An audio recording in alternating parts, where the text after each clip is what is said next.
Whether it's hauling cargo or passengers or dropping in on a backcountry trip, this turboprop can do it all. The Kodiak 100 Series 2.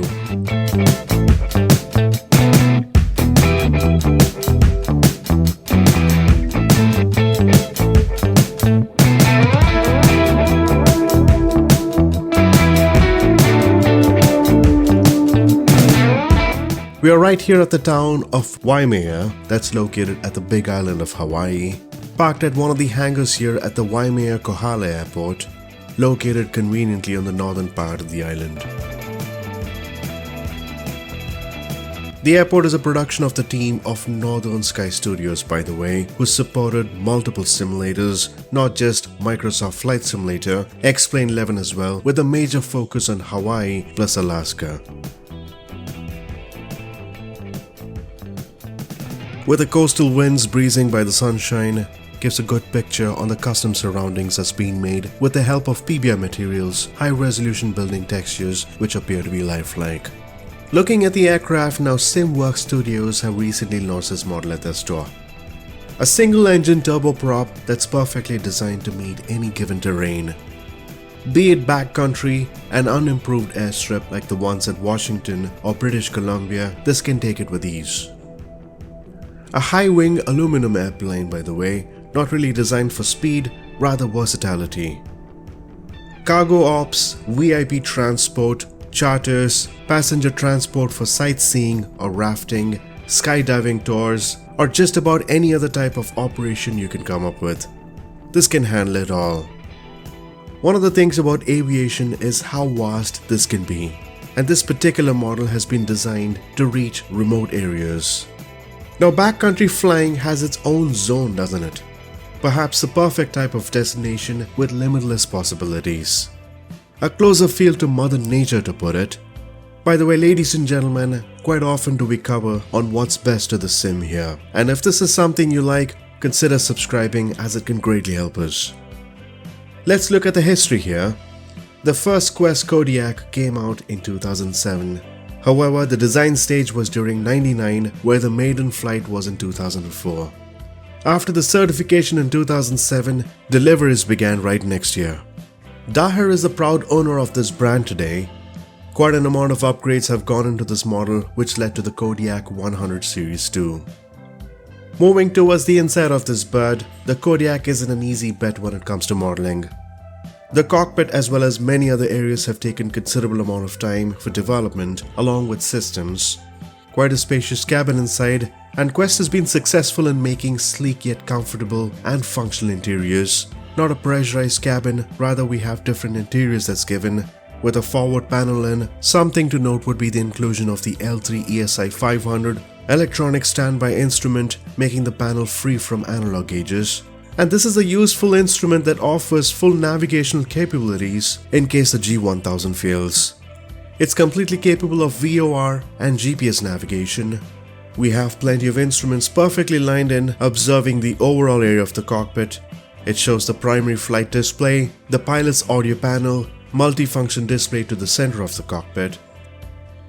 On the left hand side we can see the ESI 500 backup instrument, overspeed governor test switch, stall warning test switch. Located on the lower end of the instrument panels, we can see switches that control the aircraft's fuel pump, starter and electrical systems, the battery master switch along with the avionics, auxiliary, fuel pump, ignition, starter switch, generator and alternator switches.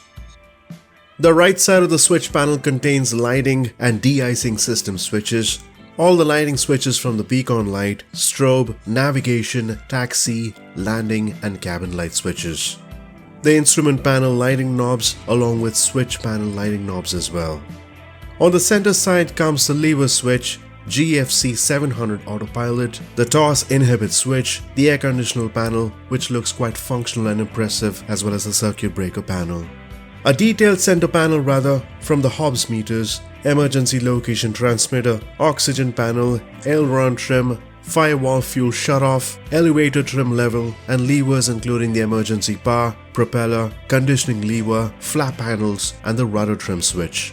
The circuit breaker panel, located on the rear side of the pedestal, consists of various electrical systems where each of them have been labeled with a maximum allowed amperage for that particular system. One of the major changes that went in were the use of the NXI avionics from Garmin G1000. A rather faster OS with some great features with a visual approach guidance, plus an overlay of the HIS on the primary flight display with a moving map, traffic, weather and more.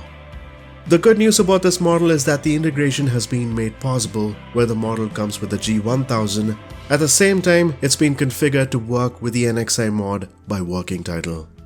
With the given safe flight AOA instrument here, gives you the additional safety in environments where the dangers of stalls can surprise you at times.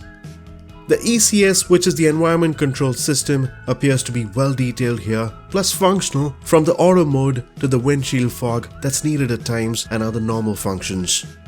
Looking at the overhead panel, we can observe the pilot and co-pilot shoulder harness lock lever, left and right fuel tank selectors, as well as reading and overhead lights. Externally, the model comes with 36 different liveries, plus 4 custom liveries, along with 5 interior models, giving us more configurations to choose from. Interiors like the cargo with a complete cargo interior, mixed interiors that comes in with a 4-passenger capacity with a rear cargo, the Tundra version featuring 8 passenger seats, Summit variant with an executive interior, and the Skydive version. A lot of work has gone into this plane on varieties of aspects, right away from systems, flight behaviors, modeling, texturing, and a lot more. Custom animations make it interesting with the fluttering, landing gear flex, working cabin lighting, and armrests.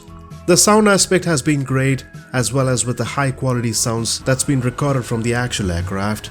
Let's take a listen at how it really sounds when it starts, and it's quite convincing.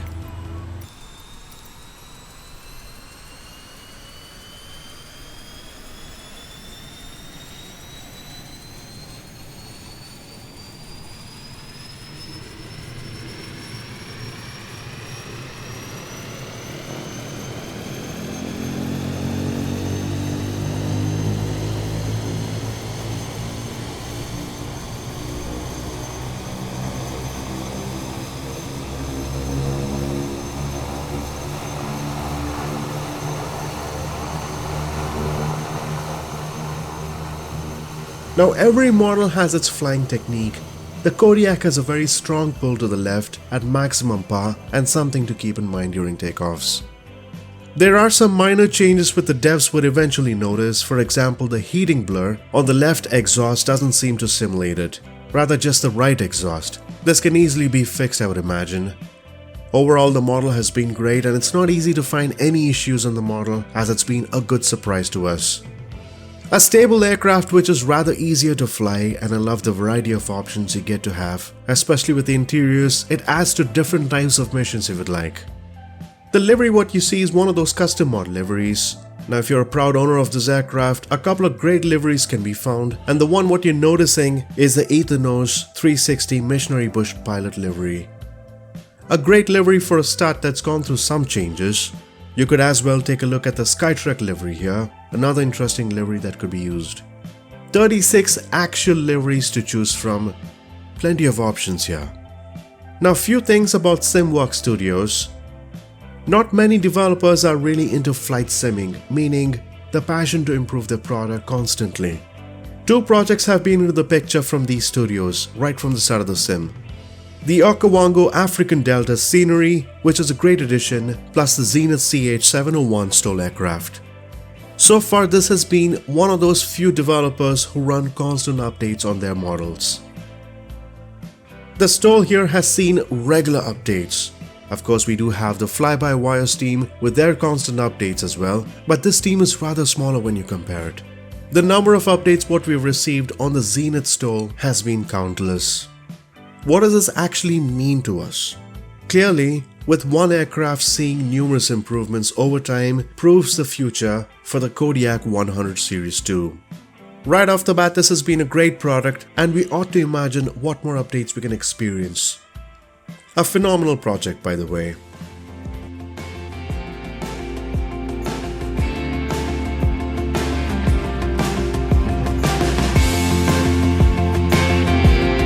Hopefully you found this video deemed useful. If you haven't subscribed yet, make sure to subscribe for future releases. Until next time, take care and happy flying, folks.